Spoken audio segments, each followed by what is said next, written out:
Graça e paz. Eu gostaria de estar lendo aqui em Tito, capítulo 2, verso 11 ao 14, que diz assim a palavra do Senhor. Porque a graça de Deus se manifestou salvadora a todos os homens. Ela nos ensina a renunciar à impiedade e às paixões mundanas e a viver de maneira sensata, justa e piedosa nesta era presente. Enquanto aguardamos a bendita esperança, a gloriosa manifestação de nosso grande e Salvador, Jesus Cristo. Ele se entregou por nós, a fim de nos remir de toda a maldade e purificar para si mesmo um povo particularmente seu, dedicado à prática de boas obras. E a primeira pergunta que a gente se faz quando a gente lê, o capítulo 11, nessa carta que Paulo escreve a Tito, é: o que é a graça? E a graça nada mais é do que um favor imerecido, ou seja, um presente divino para nós, dado por Deus gratuitamente. Um favor que nós não precisamos merecer e nem pagar por ele.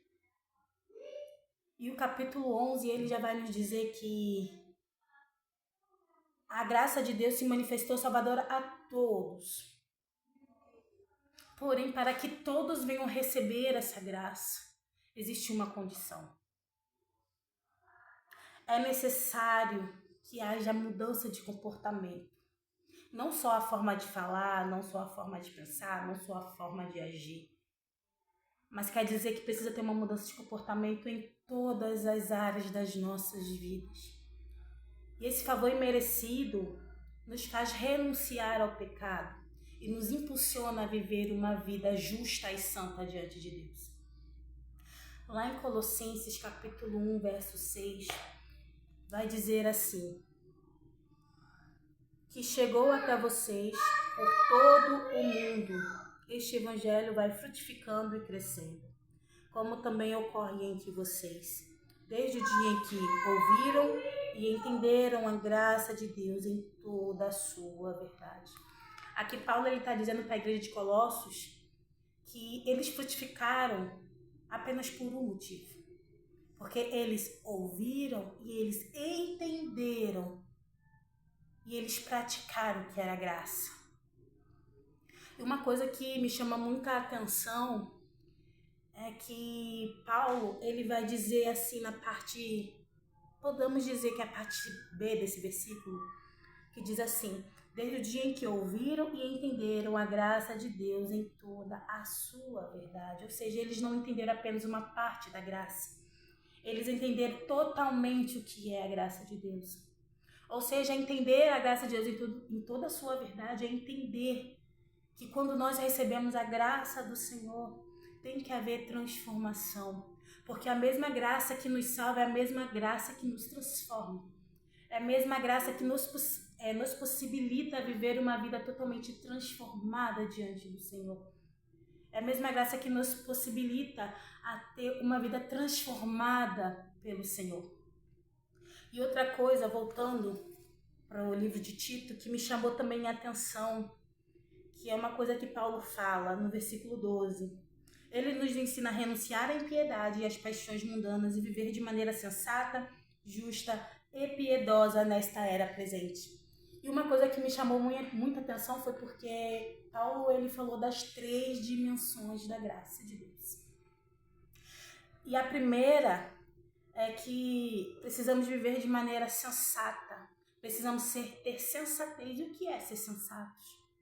Ser sensatos é termos domínio próprio. Não vivermos de impulso. Não sermos controlados pelas nossas emoções. É termos domínio sobre isso. É precisar controlar tudo isso. Numa era onde a ansiedade ela está em alta. Numa era onde a ansiedade e a depressão é o que mais é falado, o que mais é vivido, é que nós precisamos controlar as nossas emoções. Precisamos controlar as nossas vontades, os nossos desejos, as nossas emoções. Porque no momento que começamos a ter sensatez, nós estamos começando a compreender o que é a graça de Deus. A segunda dimensão é que nós precisamos ser justos. Nós precisamos ter uma vida íntegra. Nós precisamos ser honestos conosco e com o próximo. Para que a graça do Senhor ela comece a ser transparecida através das nossas vidas. E a terceira dimensão é que nós precisamos ter uma vida piedosa. Ou seja, nós precisamos ter uma vida de comunhão com o Senhor. Nós precisamos ter uma vida de devocional com o Senhor. Nós precisamos, dia após dia, estar diante do Senhor, buscando intimidade com Ele. Um exemplo, quando a gente começa a namorar, nós se preocupamos dia a dia, conversar com essa pessoa, conhecer essa pessoa.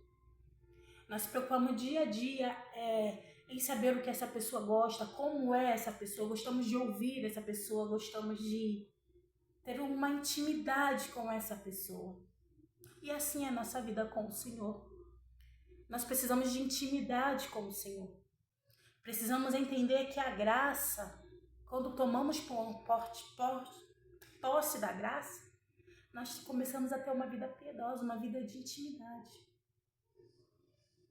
Ou seja, primeiro você controla as suas emoções. Segundo, você começa a ser honesto com você e com o próximo.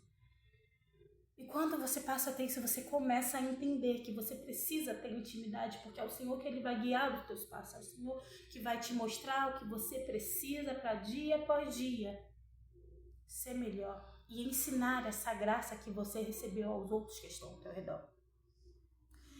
E a graça, ela nos dá esperança. Aqui no versículo 13 vai dizer que enquanto aguardamos a bendita esperança.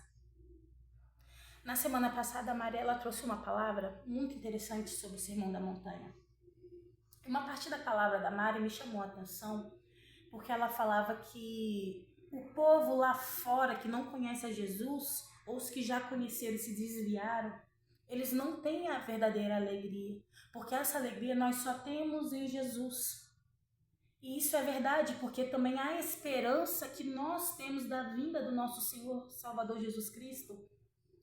A gente tem porque é mediante a graça. A graça, ela nos dá alegria porque faz a gente controlar as nossas emoções. Faz a gente ser íntegro. Faz a gente ter uma vida com Cristo. E é a graça que nos dá esperança. A graça nos mostra que nós somos povo escolhido, povo exclusivo do Senhor. Todo momento que a gente começa a entender isso, a gente vê que lá fora é uma ilusão. Porque se não fosse, não teria tanto suicídio. As pessoas não teriam perdido a esperança de viver. Não teriam perdido a esperança de acordar no outro dia, de enfrentar os seus problemas. Porque isso somente a graça do nosso Senhor Jesus, a graça do nosso Deus nos proporciona isso. Ele nos ter feito povo seu nos proporciona isso. E lá em Mateus capítulo 13, do verso 4 ao 8, vai nos trazer a parábola do semeador. Vai nos dizer que um homem saiu a semear e uma de suas sementes, primeiro ela caiu no meio do caminho. Os pássaros vieram e comeram essa semente. A segunda vai nos dizer que caiu no meio das pedras. Como não tinha terra o suficiente, elas cresceram. Mas veio o sol e elas morreram porque não tinham raízes. E a terceira parte da semente vai dizer que elas caíram no meio dos espinhos. Só que os espinhos eles cresceram e sufocaram parte dessa semente. Porém, a quarta parte da semente, e creio que a última, elas caíram em terra boa e solo bom. E nisso que elas caíram em solo bom, elas produziram até 100, 200, 300 vezes mais do que foi plantado. E o que eu quero te dizer com isso é que quando você toma posse da graça, e você começa a entender o que é graça, e ela bate dentro do teu coração, você quer passar isso para os próximos. Você quer passar para isso, para os seus amigos, para os seus colegas de trabalho. Você quer mostrar para ele que a esperança, que a alegria, somente a graça que dá. E essa graça só vem em provento do nosso Senhor Jesus Cristo. Você quer mostrar a elas que a verdadeira graça, que ela salva, ela transforma, porque sem transformação não há graça do Senhor. Que venhamos ser, irmãos, como a igreja de Colossos, que viemos ouvir, entender e que venhamos praticar o que é a graça de Deus. E assim que nós venhamos frutificar na presença do Senhor. Que nós venhamos dia após dia tomar posse da graça do Senhor, que venha haver transformação no nosso interior e no nosso exterior. A transformação que só a graça é capaz de nos dar, que alegria nenhuma nesse mundo, nenhuma, é capaz de nos dar alegria, é capaz de nos dar esperança. Que somente a graça de Jesus é transformadora. É a única que muda e que nos dá alegria verdadeira. Deus abençoe.